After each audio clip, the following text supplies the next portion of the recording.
Hey friends, before we dive in, just a quick reminder, if you're getting value out of the Hacking Fat Man podcast and journey, don't forget to follow along on all the channels. We're posting daily tips and updates, behind the scenes content on Facebook and Instagram. Just search at Hacking the Fat Man. And a full podcast episode, Transformation Deep Dives, hit up the YouTube channel, also at Hacking the Fat Man. And please hit that subscribe button. All right, let's get hacking.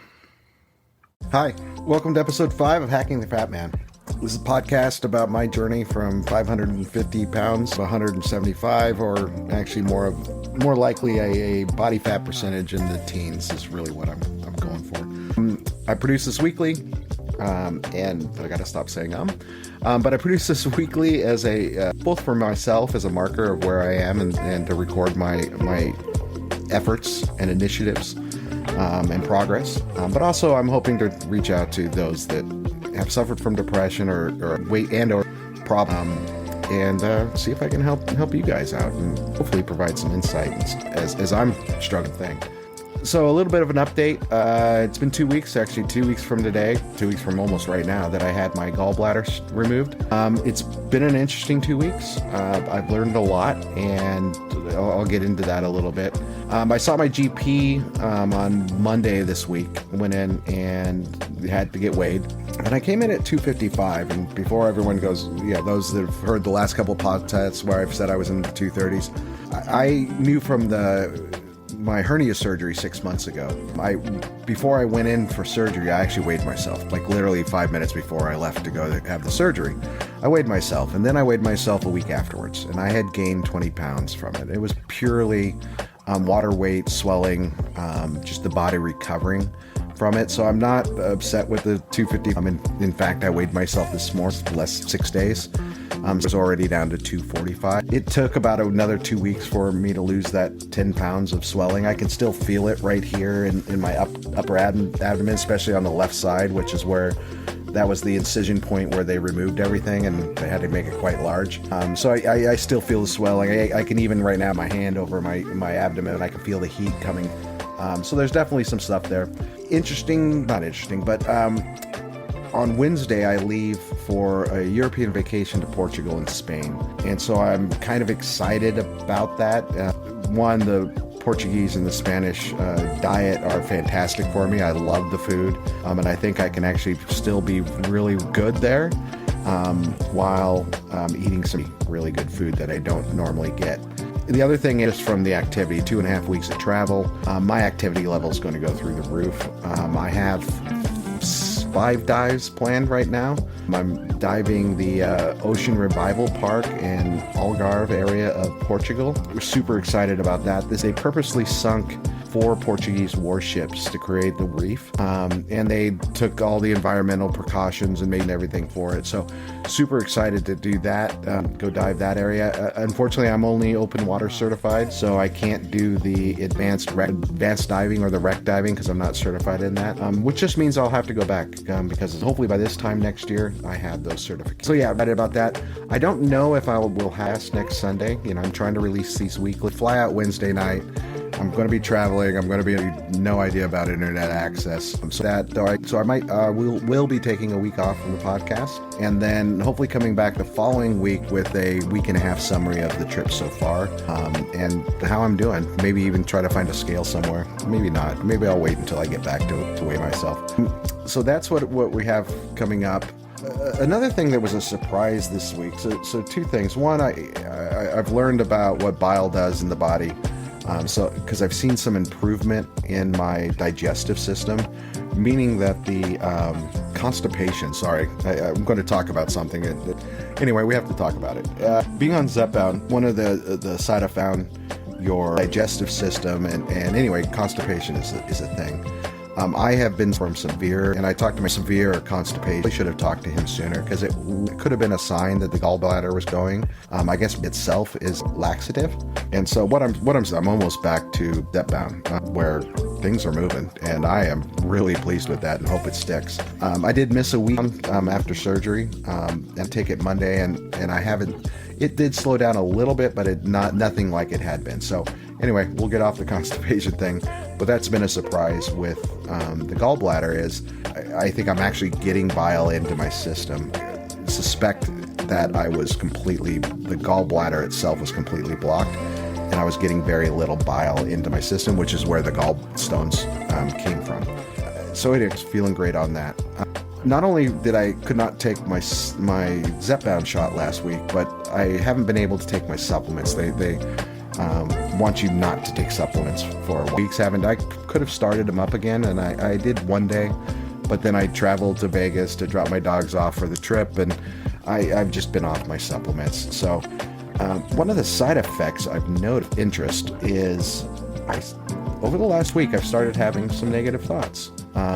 One around this. What am I doing? Why am I doing this? I shouldn't be doing this. The imposter syndrome was kicking in. In general, I started noticing that my attitude was not as pleasant as it's been over the last couple of months. And so I'm now suspecting that outside of the inflammation and everything else that my supplements were given, there are probably some mental health benefits that and anything that there have been studies that say that inflammation. So I started taking a lot of these supplements to go after inflammation. I knew I was inflamed. I knew I had swelling. I had pain in joints and that. So there is a link between that, but something I'm going to research more.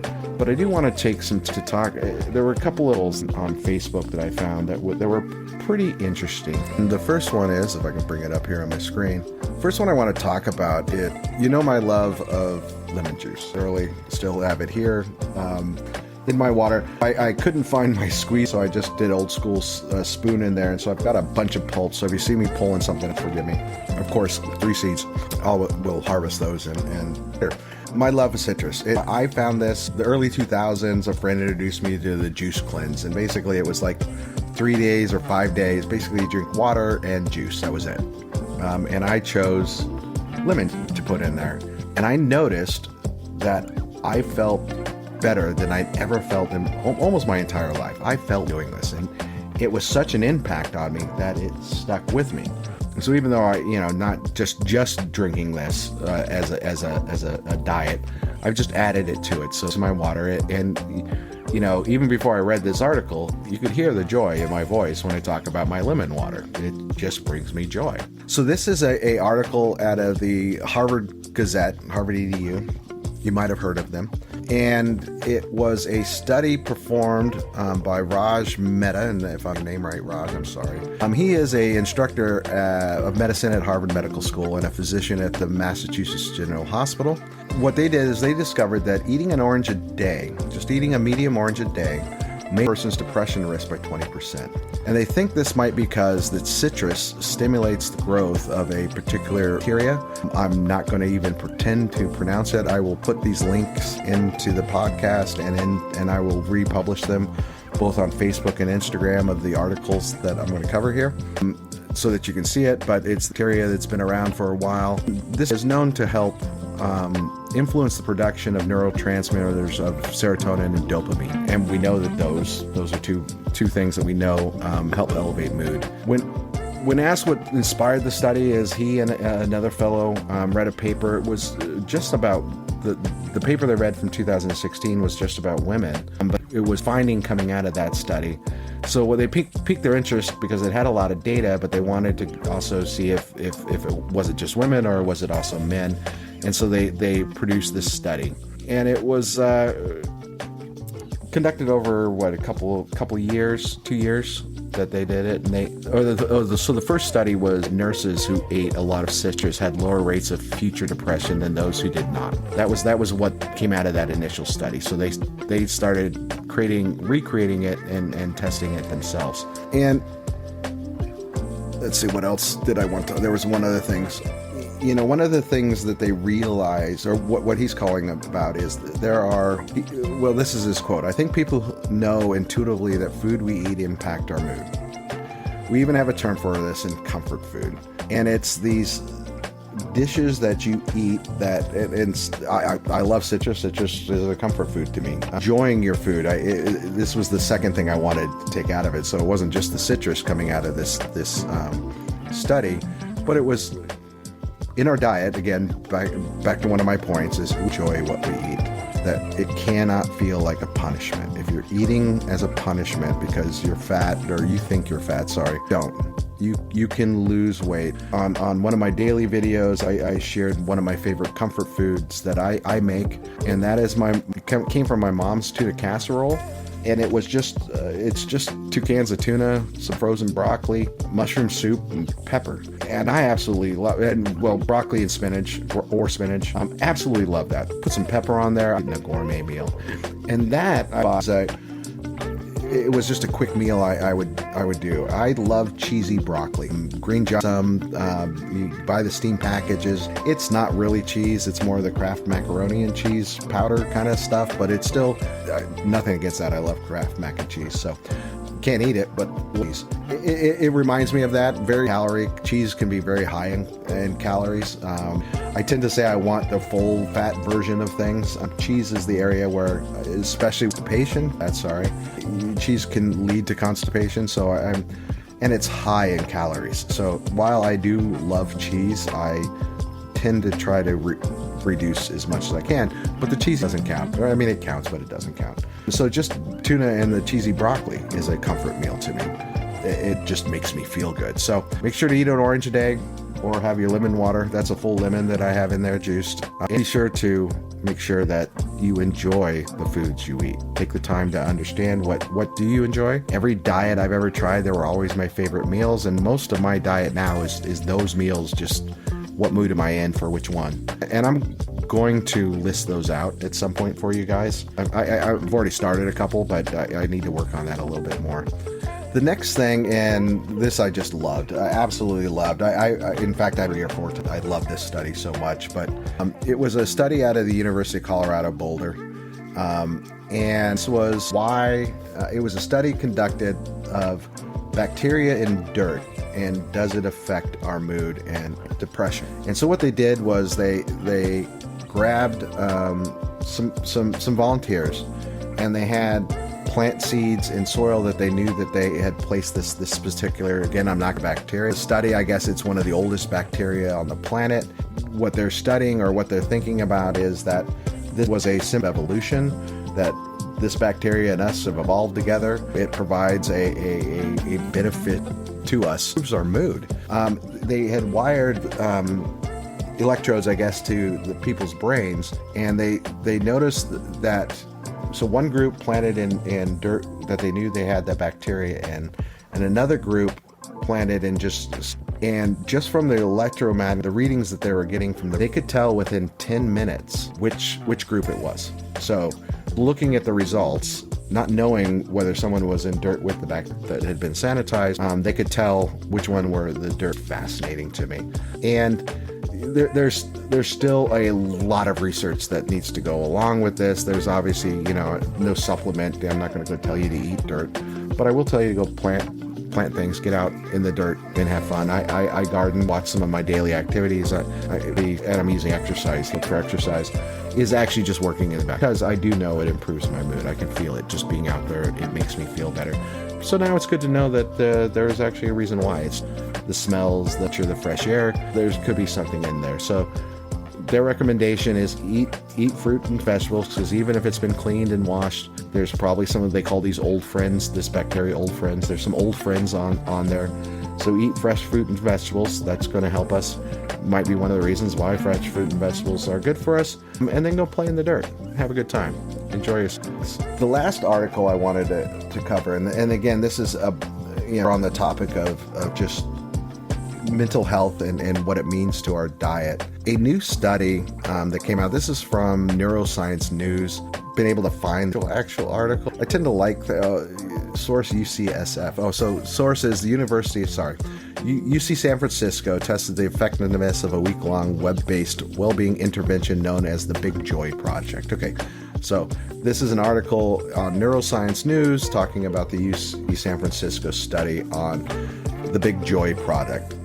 And they enlisted over about 17,000 individuals from around the U.S., Canada, Great Britain, to participate in this project. And what they wanted was a few minutes a day, 5 to 7 minutes of kindness, whether it's else or to yourself. And what they discovered was after the 7th day, or they call it an intervention, after the 7th day interventions, participants reported higher levels of well-being and positive emotion and a stronger belief that one's own behavior can promote happiness. They also reported decreased stress and improved health and sleep quality.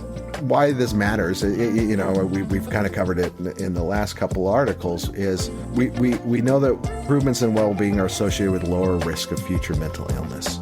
That leads then to better physical health. People with higher well-being are less likely to develop chronic conditions like cardiovascular disease, reduce mortality in both in healthy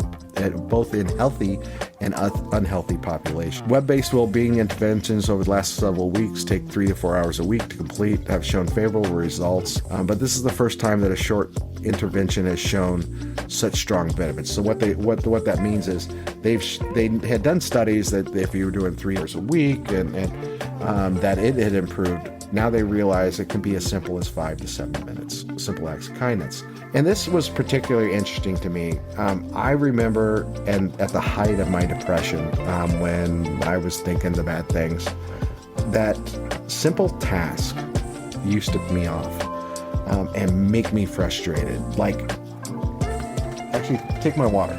I've got a Samsung refrigerator. No offense, Samsung, but literally it's the worst ice dispenser I've ever seen on the planet. I get one ice cube about every 20 seconds. It's slow. It's even just filling up the water is slow and painful. And I used to get so frustrated at it. Or even just getting up, you hear people that they can't get up out of bed. Well, it's worse than that. They don't even want to take a shower. I didn't want to take a shower. Even though I knew I smelled, I was dirty, I was disgusting, I'm miserable. I did not have the energy to get up and do something. And reframing those tasks in my head, when in episode 1, I talked about just doing something, a little bit of kindness, make my life a little bit better each day. It was actually those tasks I started to focus on. So getting up, and when I'm taking a shower, I remind myself, it feels good to be to myself. It feels good. This is a good thing that I'm doing for myself. I am benefiting from it. Versus, oh my God, I can't believe I got to get up and take another shower. Yeah, whatever was going on in that stupid Drew brain, I'm pushing that aside now. It's gone. So doing the simple things, not getting frustrated, being in the moment. And so if I find myself getting anxious, waiting for the Samsung to drop the next ice cube, I start thinking about other things. I start just being calm, deep breathing, think about something good that my dogs did or something. And next thing I know, I've overfilled the ice, got too much ice in it. Well, okay, that never really happens, but close. Or it fills up and I'm done. And I feel like an hour feels like the 2 minutes that I'm doing. And that's, again, just the act of kindness to yourself and just reframing what you're staring at or what you're doing to help give you this feeling of well-being. So it's interesting to me, and I think it's important. And these three things that and the reason I'm bringing them up is I've realized I have a not a story problem, but articulation problem, that I know things are working and work for me, but I'm not really sure why they're working for me, and I'm articulating them well, right? So when I talk about well-being, people will, I've talked with families and friends about this, and acquaintances or anyone that wants to sit down next to me on an airplane. I will talk to them, about my adventure if they're interested in it. And they immediately start focusing on these other things. I keep trying to tell them, hey, there's no guarantee. They start talking about, well, I'm frustrated because I don't have the house I want, or those are tomorrow, right? What are you doing today to get you to those results? Yes, I'm frustrated. I'm not 170 pounds, and yes, I want to be it, but I don't start there. What am I doing today at this second? Because it's the only thing I can control is this second. What am I doing this second that will lead me down the path to where I want to be in the future? And as long as I'm doing something now that gets me there, it starts to get easier and it starts to get better. One of my favorite quotes, and I did post this recently on Instagram, was from Van Gogh. And I'm paraphrasing, and I'm going to paraphrase it horribly. I keep trying to remember the exact quote, but it's greatness just Greatness doesn't happen overnight. It is a bunch of small brought together. And that's exactly it. It's how do you eat an elephant one bite at a time? Don't worry about the house and where you want to be in the future. Those things will come. Just make sure that you're moving yourself. Don't worry about your weight. Make sure did you do everything that you did today, that you could do today, that sets you up for success tomorrow. And if you keep doing that, you will arrive at your destination at some point. Yeah. So that's it on the articles. I do want to kind of touch on just a couple other things from last week's podcast, right? So in last week's podcast, I started talking about how would you start to implement this diet, or how would I start to implement this diet? And I'm bringing back the mental healthness thought, because that's actually where I started, right? Last week I talked about setting a caloric limit, setting very small changes to your lifestyle to see if they stick. And if you can stick with those, then you add on the next thing, right? So yes, you can go out and buy a gym membership, and hey, great. If you can lose the 10, 15, 20, 30, 40 pounds on a gym membership that you like to do, good on you.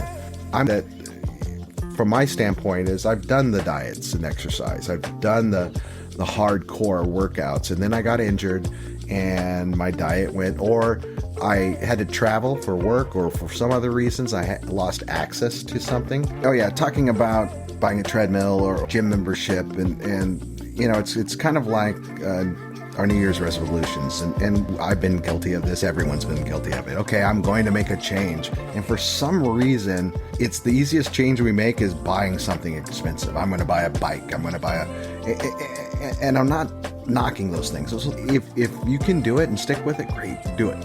For me, I found that those aren't make this stick. Going back to this change, so making small changes to it, to my diet, my life, seemed to have greater lasting effect and become easier. You know, if you want to walk for exercise, great. Why don't you just get up and walk for 30 minutes? Now, in the case it's hot, it's summer, I get it. But you don't need to necessarily buy a gym membership or a treadmill first. I suggest making some smaller changes. The 5 to 10 minutes of just doing acts of kindness to yourself and for others. That's a great change. That's something you can immediately do today, tomorrow.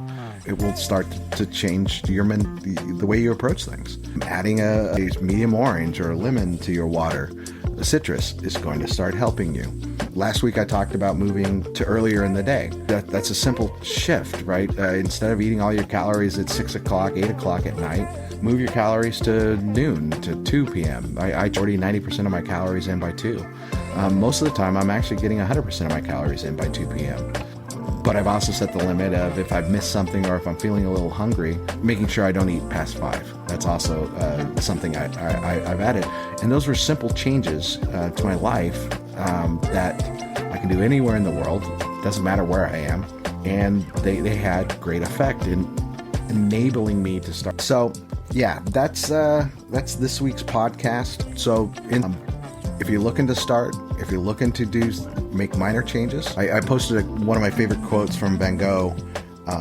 Butcher this mercilessly, but it basically was, greatness doesn't happen in one act. It's a bunch of small acts coming together. It's the how to eat now is one bite at a time. So doing simple acts combined lead to greatness. And I just love that quote, because that's that's exactly what I'm trying to say here. Start small, make small changes, because by doing this, it's more likely to stick and become a habit in your life. Working out an hour a day is a major change to your life. Again, not knocking if you can do it, awesome if you can. But shifts tend to not stick. And we know that. I mean, the number of gym memberships that don't really use them, though they have them, money. The companies want you to do that because they know a certain population is going to be like that. Small changes, acts of kindness to yourself and to others. Add to your diet. What else am I missing there? Oh, and go get outside and have some fun. So that's this week's advice. I hope you enjoyed this podcast with Hacking the Fat Man. Again, no podcast next Sunday. I'm going to take a week off. try to get one out depending on what my internet connectivity looks like in Barcelona, because I'll be in Barcelona at that time. And hopefully I'll have some stories about my dives and dive in Portimao and the ocean park, because I'm really, really excited about it. I hope you guys are great. Have a good week, and I'll see you in 2 weeks. All right, cheers.